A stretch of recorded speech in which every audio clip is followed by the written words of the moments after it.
Hello friends, आज class second है और सेट 2 है। इसमें भी हम 10 क्वेश्चन ही देखेंगे, लेकिन व्याख्या के साथ देखेंगे ताकि उससे हमें ज़्यादा से ज़्यादा क्वेश्चन बन पाएगा। पहले क्वेश्चन पे आते हैं, भारतीय संविधान के किस अनुसूची में दल विरोधी कानून का प्रावधान किया गया है? भारतीय संविधान के किस अनुसूची में दल विरोधी कानून का प्रावधान किया गया है? इस वर्ड पे ध्यान देंगे, दल विरोधी कानून की बात हो रही है। 10वीं अनुसूची में इसकी बात की गई है। इसका जो व्याख्या है वो भी देखेंगे। 52वें संविधान संशोधन अधिनियम 1985 के 10वीं अनुसूची में जोड़ी गई है। दल विरोधी कानून कहा जाता है जैसे दल बदल को रोकना, सरकारों में स्थिरता लाना, बेसिकली इसका उद्देश्य था दल बदल को रोकना, सरकारों में स्थिरता लाना।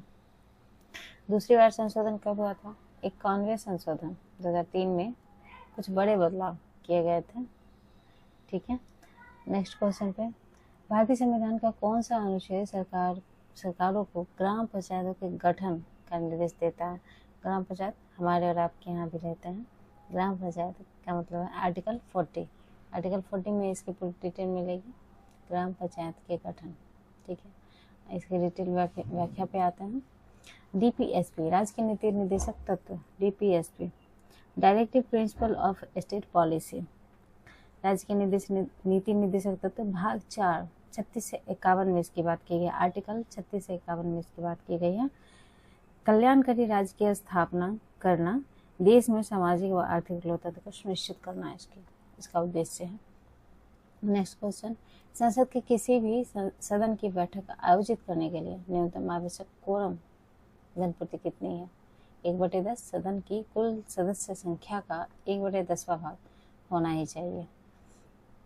इसकी व्याख्या देख लेते हैं। आर्टिकल 100 का 3 इसके अनुसार लोकसभा या राज्यसभा कार्यवाही वैध रूप से चलाने के लिए सदन में पीठासीन अधिकारी, अध्यक्ष सभापति, पीठासीन अधिकारी यानी अध्यक्ष सभापति सहित कुल सदस्यों के कम से कम 10वां भाग उपस्थित होना अनिवार्य है। ठीक है, निम्नलिखित में से कौन सा अधिकार मूल अधिकारों की सूची से हटाकर एक विधिक कानूनी अधिकार, लीगल राइट बना दिया गया? क्वेश्चन है मूल अधिकार की और इसका आंसर हो जाएगा लीगल अधिकार बनाया गया है संपत्ति की अधिकार। संपत्ति का अधिकार हटाया भी गया है और वहां से उठाकर कहीं जोड़ा भी गया है। इसका आर्टिकल व्याख्या देख लेते हैं। ऐसा नहीं कि पूरी तरह से समाप्त किया गया है इसे। नेक्स्ट क्वेश्चन है हमारा, इसकी व्याख्या देख लेते हैं। मूल संविधान की संपत्ति का अधिकार मौलिक अधिकार था लेकिन अब है नहीं।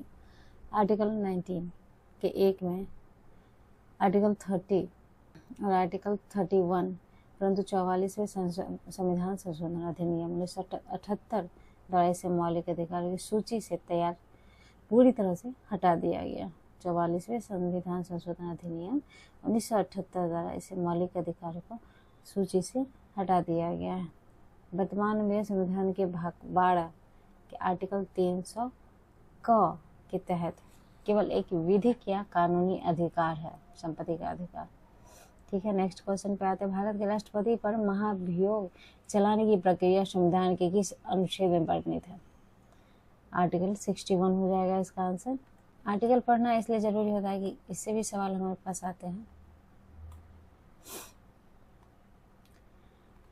व्याख्या देख लेते हैं। भारतीय संविधान आर्टिकल 61 में संविधान के अतिक्रमण के आधार पर महाभियोग चलाने की प्रक्रिया का विवरण है। यह एक अर्ध न्यायिक प्रक्रिया है जो संसद के किसी भी सदन या लोकसभा या राज्यसभा में शुरू की जा सकती है, जिसके लिए 14 दिन पहले लिखित नोटिस देना अनिवार्य होता है। ठीक है, नेक्स्ट क्वेश्चन पे आते हैं कि संविधान संशोधन अधिनियम के तहत मतदान की आयु 21 वर्ष से हटाकर 18 वर्ष कर दिया गया था। 8वां संविधान संशोधन के तहत इसकी व्याख्या देख लेते हैं। 61वें संविधान संशोधन अधिनियम 1988 जो 1989 में लागू हुआ था। ठीक है, आर्टिकल 326 में संशोधन किया गया था। इसमें न्यूनतम आयु को 21 वर्ष से हटाकर 18 वर्ष कर दिया गया है। नेक्स्ट क्वेश्चन पे आते हैं। संसद के 2 सत्रों सेशन ऑफ पार्लियामेंट के मध्य अधिकतम कितना समय अंतराल होना चाहिए? इसका आंसर होगा हमारा 6 महीने। नेक्स्ट इसकी व्याख्या देख लेते हैं। आर्टिकल 85, राष्ट्रपति समय समय पर संसद के प्रत्येक सदन को बैठक के लिए आमंत्रित करता है, लेकिन इसमें यह अनिवार्य शर्त जोड़ी गई है कि संसद एक सत्र की अंतिम बैठक और आगामी सत्र की प्रथम बैठक के बीच 6 महीने से अधिक का अंतर नहीं होना चाहिए। संसद को वर्ष में कम से कम 2 बार मिलना अनिवार्य है। आइए नेक्स्ट क्वेश्चन करते हैं। भारतीय संविधान के कौन सा अनुच्छेद समान नागरिक संहिता यूनिफॉर्म सिविल कोड यूज से संबंधित है? समान नागरिक संहिता की बात चल रही है यहाँ पे। आर्टिकल 44 समान नागरिक संहिता। इसकी व्याख्या देख लेते हैं। राज्य के नीति निर्देशक तत्वों के अंतर्गत आर्टिकल 44 में कहा गया है कि राज्य भारत के समस्त राज्य क्षेत्र में नागरिकों के लिए एक समान नागरिक संहिता प्राप्त करने का प्रयास करेगा। इसका अर्थ है कि विवाह, तलाक, विरासत और गोद लेने जैसे व्यक्तिगत मामलों में देश के सभी नागरिकों के लिए एक समान कानून लागू हो, चाहे उनका धर्म कुछ भी हो। ठीक है, नेक्स्ट क्वेश्चन देखते हैं हमारा। नए राज्यों के गठन या मौजूदा राज्यों की सीमाओं में परिवर्तन करने का अधिकार किसके पास है? देश की संसद के पास है। आखिर इतना बड़ा काम तो देश की संसद ही करेगी। नेक्स्ट क्वेश्चन पे आते हैं। इसकी व्याख्या देख लेते हैं पहले। भारतीय संविधान के आर्टिकल 3 के तहत देश की संसद को यह विशेष शक्ति प्राप्त है कि साधारण बहुमत से कानून बनाकर किसी नए राज्य का निर्माण कर सकती है। आर्टिकल 3 में ये बात है राज्य के निर्माण के लिए। ठीक है, किसी राज्य के क्षेत्र को बढ़ा या घटा जा सकता है तथा राज्यों के नाम या उनकी सीमाओं में परिवर्तन कर सकती है। इसके लिए संबंधित राज्य की विधानसभा की सहमति वैधानिक रूप से बाध्यकारी नहीं होती है। ठीक है, नेक्स्ट क्वेश्चन है हमारा और लास्ट क्वेश्चन है। राष्ट्रीय आपातकाल के दौरान निम्नलिखित में से कौन से मौलिक अधिकार निलंबित नहीं किए जा सकते हैं? यहाँ पे देख लीजिएगा, निलंबित नहीं किए जा सकते हैं कहा जा रहा है। हमारा नेक्स्ट इसका आंसर हो जाएगा 20 आर्टिकल 20 और 21। इसकी व्याख्या देख लेते हैं।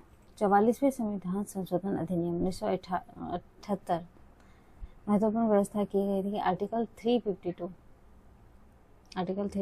के तहत लगने वाले राष्ट्रीय आपातकाल के दौरान भी आर्टिकल 20 अपराधों के लिए दोष सिद्धि के संबंध में संरक्षण, आर्टिकल 21 प्राण और दैहिक स्वतंत्रता का अधिकार है को किसी भी स्थिति में निलंबित नहीं किया जा सकता है।